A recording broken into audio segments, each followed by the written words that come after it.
Hi, I'm back. Um, so the last video you saw, I was talking about the reborns, and so yeah, it does, um,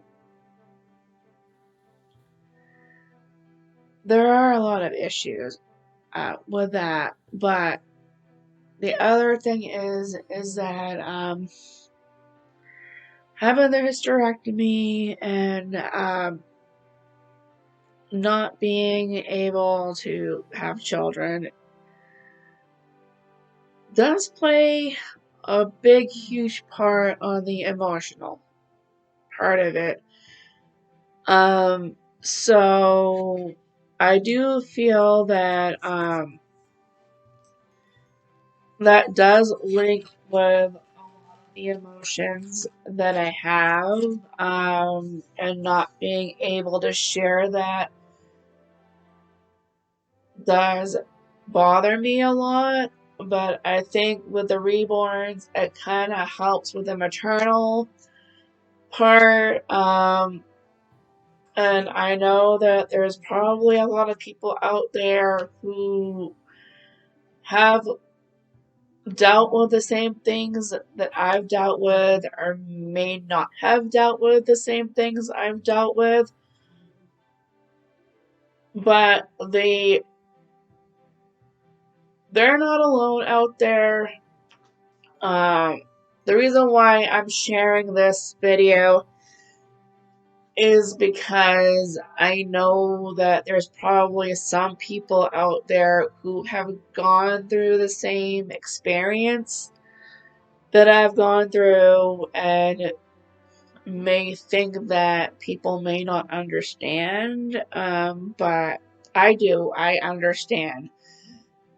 It's very hard to deal with the loss of not being able to deal with some of these things. So, like I said, the reborns, I do feel that the reborns do help a lot, and I may have them in some of my video and may do some routines with them to show how much of a comfort they can be, and how they may help with some of the feelings that you may have, feelings that may come up. Um, but I do think that having them around is a big, huge comfort. And it may not have to be for a loss, it can be for a whole bunch of things. They help with if you want something to love, and if you want just for an emotional coping mechanism. They are really good for that too. So, I mean, I may have maybe a couple of videos with their routines, how people use them with day-to-day routines, how people um, deal with the day-to-days. Some people develop a routine with these guys to kind of help deal with that loss, and have them into like a daily routine, like it's their baby. It's but we'll we'll talk about that more later. Basically, I feel like I want to talk about emotion. Um, like with me, I've had issues dealing with emotions. Ever since I left high school, I've dealt with a lot of that. Um, when I left school, I felt a lot of that stuff die down. Like things, I want to say weren't that bad.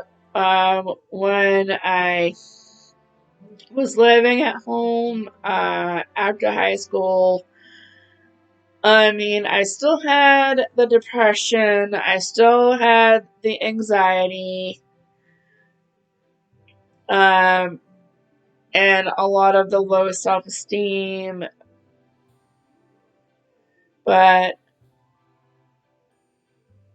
I just, I think more like I never really coped with it, and that's the reason why I had a lot of issues coping with it. Um, so I do feel that, after leaving, um, high school, and then,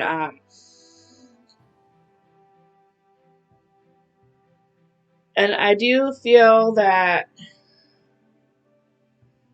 a lot of the self-esteem issues has to deal um, with the way people were treating me, how,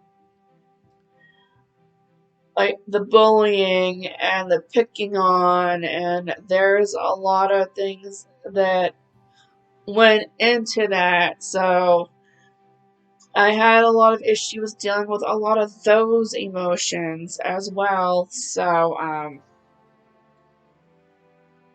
it was hard. I mean, I didn't know how to deal or cope with a lot of that. So, there was a lot of issues when it came to that.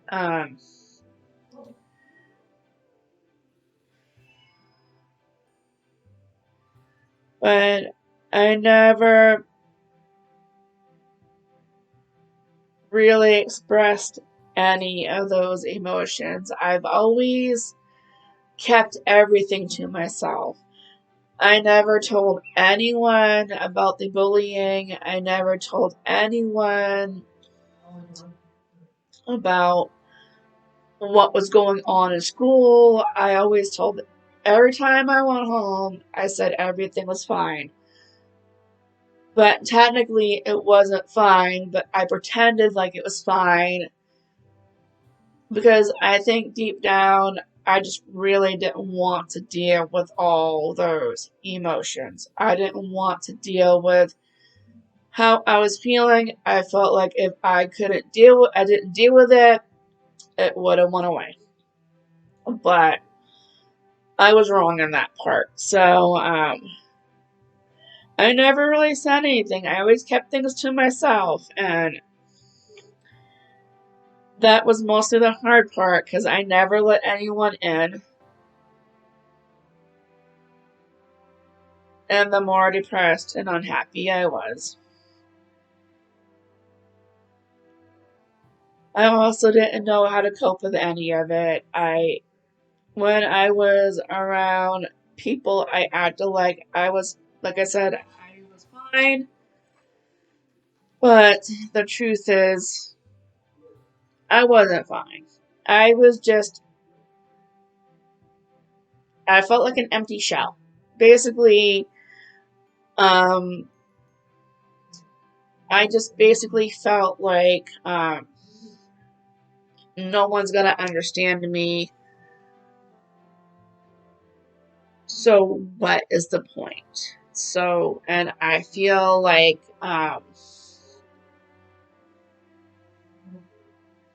and that it was the reason why or no one was gonna understand me, or I felt like I was gonna be blamed for something um, that wasn't even my fault. So that's the other reason why I never said anything, because, I don't know, there was just a lot of things going on there that I just felt like no one would understand me. So that was the other reason why I never really said anything. So, um, but the harder things got, I would hide. It made things really hard. I hid in a little shell, and that I pretty much stayed in there, and I never really said anything. So, and I felt like, because I couldn't be heard, I was down. I'd cry out for help, but nobody really ever heard me, or no one really got it. So, um, because back then I felt like I didn't really have a voice back then. It made it very hard for me to even be heard. I always felt like someone's doormat. Someone could walk over me, and for people, I never really fought back. I just really, the group homes that I used to go to or whatever, didn't, I did against me. Whatever they did or whatever, they always used against me. Because I never had a voice there, and now I'm still trying to identify them, but it was still a work in progress. I've always had um, issues identifying my emotions. I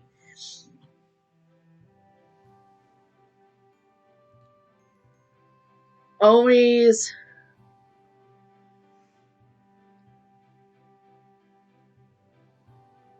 wanted to talk about or wanted to explain them, but things were just really hard for me to do that. So I don't know uh, exactly what to do. Um, and that's the hard part. I mean, when I was going through school, I never said anything to anybody. The only reason why anyone found out about what was happening was because my brother and I went to the same school.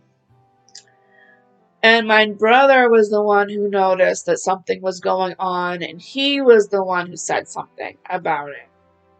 Um, and I do feel a lot of guilt because my brother was actually kicked out of school for defending me. And I don't think I ever really got over the guilt of that because he couldn't finish school because he um, got kicked out for defending me, and when he was gone, I still had, um, I still was being bullied by the same people when he was gone, and that made things harder for me. I think the self-esteem, the depression, and anxiety was very hard for me at that time. At that point, I felt like an empty shell. Things were going in and going out. Um, I never really said anything to anybody, and I think Um,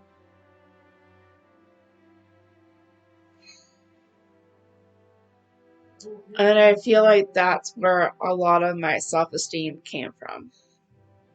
A very low self-esteem. Um, I never really liked myself.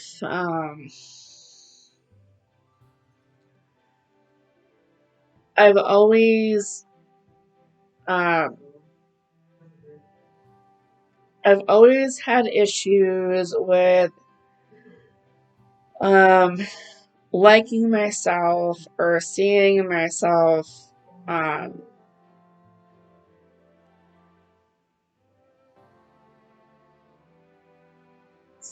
and that was basically hard. So, um,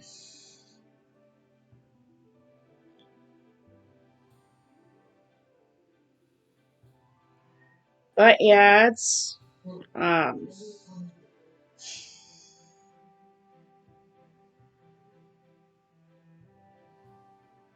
but now what I'm trying to do is I'm trying to turn that around.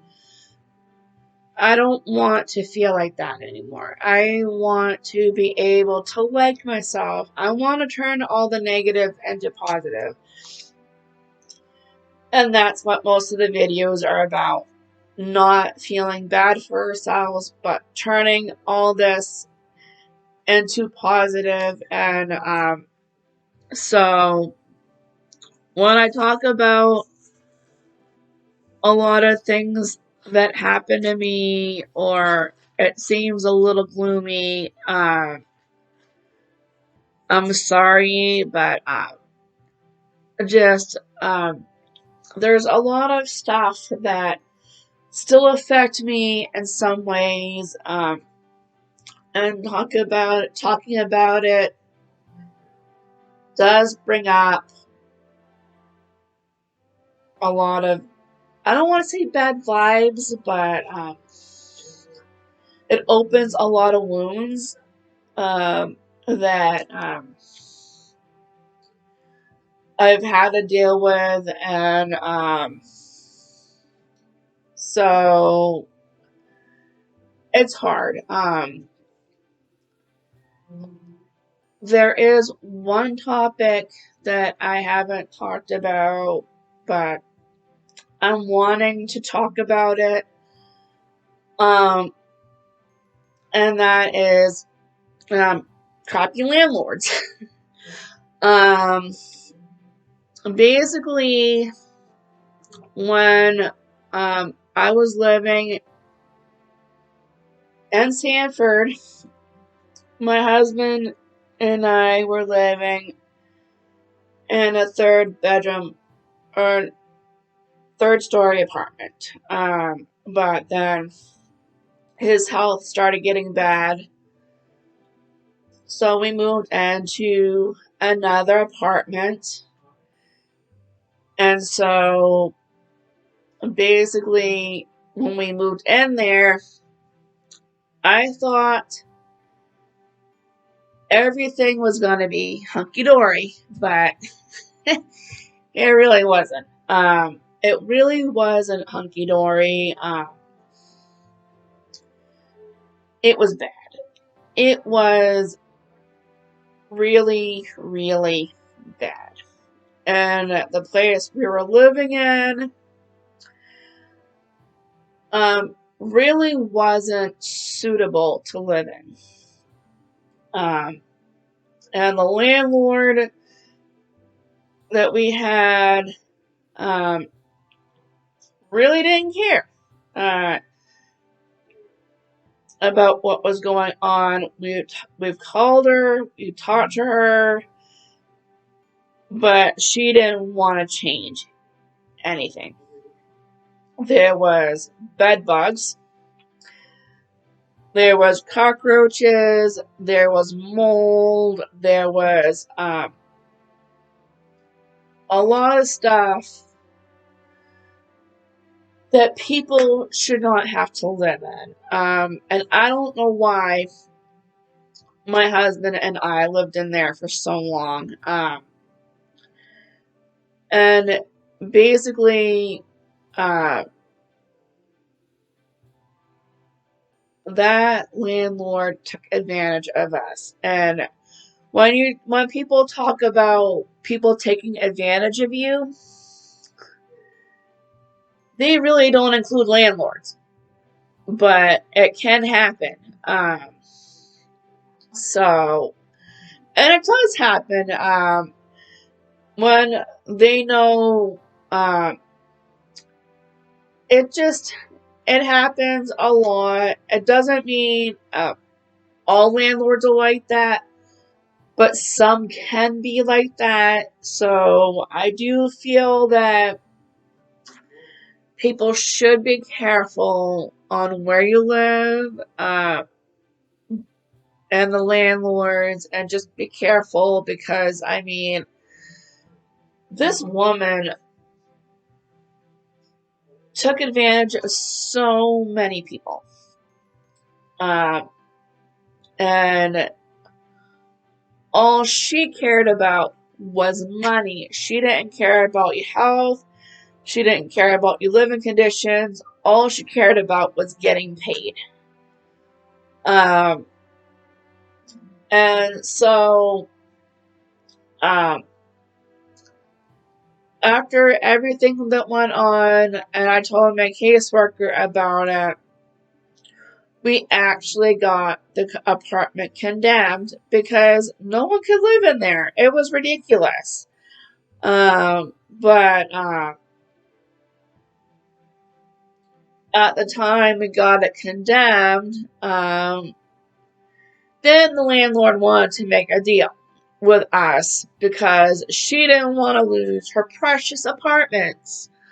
So, basically, um,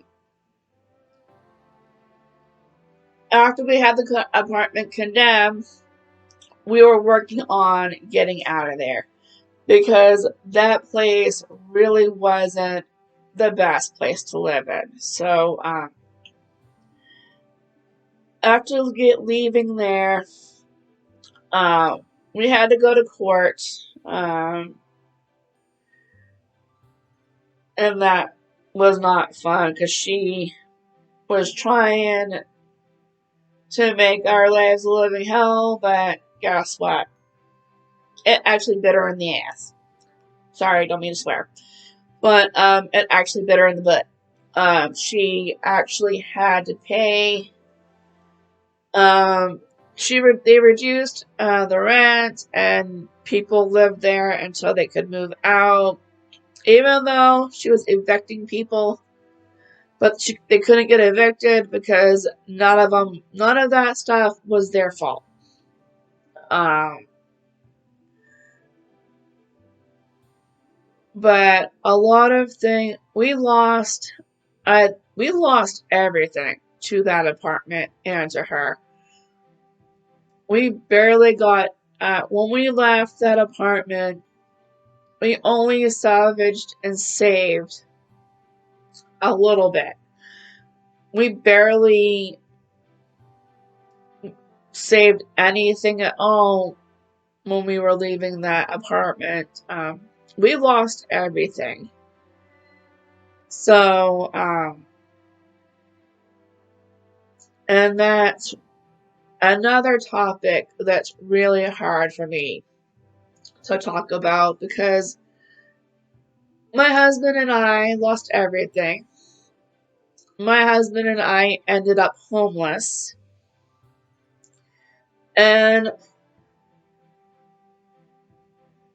of course, my husband and I had to put everything in storage and move in with my mother. But, and that was a little hard at first, of course, but, and we dealt with it the best way that we could have, and then,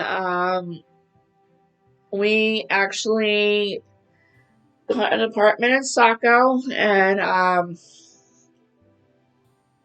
So, and the apartment that we moved into was a very nice apartment.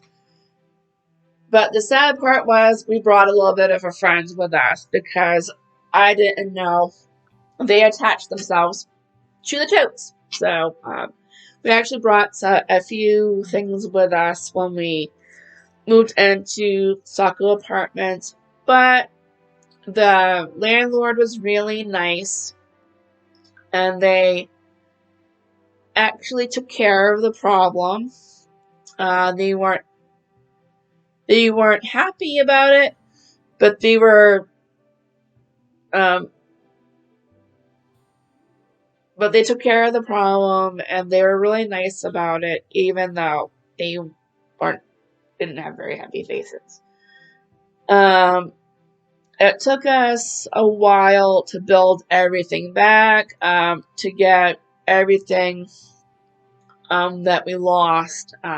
There's a few things that we lost, like pictures and photos, and a lot of things that we couldn't get back. And though some things cannot be replaced, and so we did lose a cat in the mix because of the whole mold situation. But it's that part is very hard to prove. But we all know what happened, but it's very hard to prove it. But I think that one of the issues I do have is the fact that the landlord took advantage of a lot of people. She took advantage of an elderly man who was very sick, who and that was not cool for her to take care of. She took advantage of a lot of people, even people I think that were disabled or people who had some type of issue. She took advantage of, and I do feel that it wasn't right for her to do that, and I do have to say, and that people do have to be very careful of that because it does happen.